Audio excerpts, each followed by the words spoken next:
Think about the absolute hardest thing you've ever tried to suppress.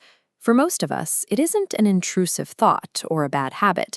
It's the split-second urge to lose your temper, or the temptation to walk away from a really difficult promise. When someone disrespects you, snapping back provides an immediate psychological reward. Adrenaline spikes, creating a fleeting sense of dominance and the feeling that you've successfully put them in their place. But looking at the mechanics of that exchange reveals a different reality. The second you react in anger, you hand the steering wheel of your own emotional state directly to the person provoking you. Unchecked anger represents a complete surrender of personal autonomy. They pushed a button, and you dispensed exactly the reaction they were looking for. To see what actual, unshakable autonomy looks like, we have to look at the historical masterclass left by Prophet Zulkifli, peace be upon him. He made a massive, public commitment built on 3 relentless pillars. He vowed to lead justly while fasting every day, to stay up and worship every night, and never lose his temper. Biologically, this creates a volatile environment, drastically limiting the brain's capacity to regulate emotion. Zulkifli's composure grew out of this intentional, brutal discipline, maintained specifically when his physical and mental reserves were at their lowest.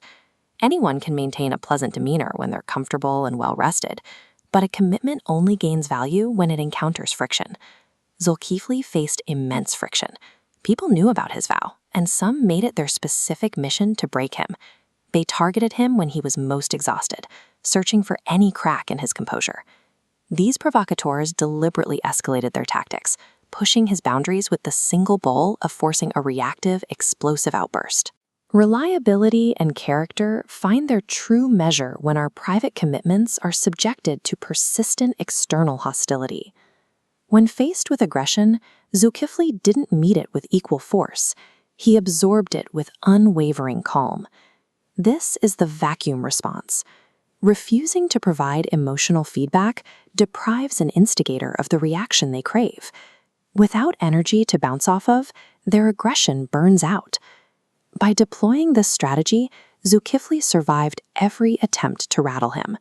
He fulfilled his impossible promise, never broke his composure, and earned Allah's praise as one of the patient and righteous. Emotional discipline acts as an active shield, permanently stripping toxic people of their leverage over you. Today, that hostility rarely looks like a mob in the town square. It happens in comment sections, gaming lobbies, and group chats. You know the scenario. Someone drops a targeted comment or starts drama, specifically baiting you into a digital shouting match. Applying the vacuum strategy here is simple.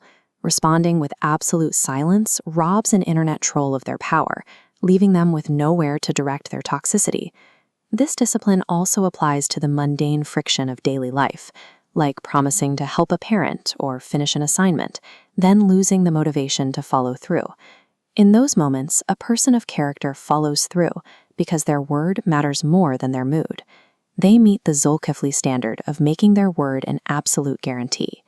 In a culture defined by rapid reactions and broken promises, being completely unbothered and entirely reliable is the ultimate modern flex. You will have days where everything goes wrong at once, stress builds up, and your frustration reaches a breaking point. In that moment, you have a choice.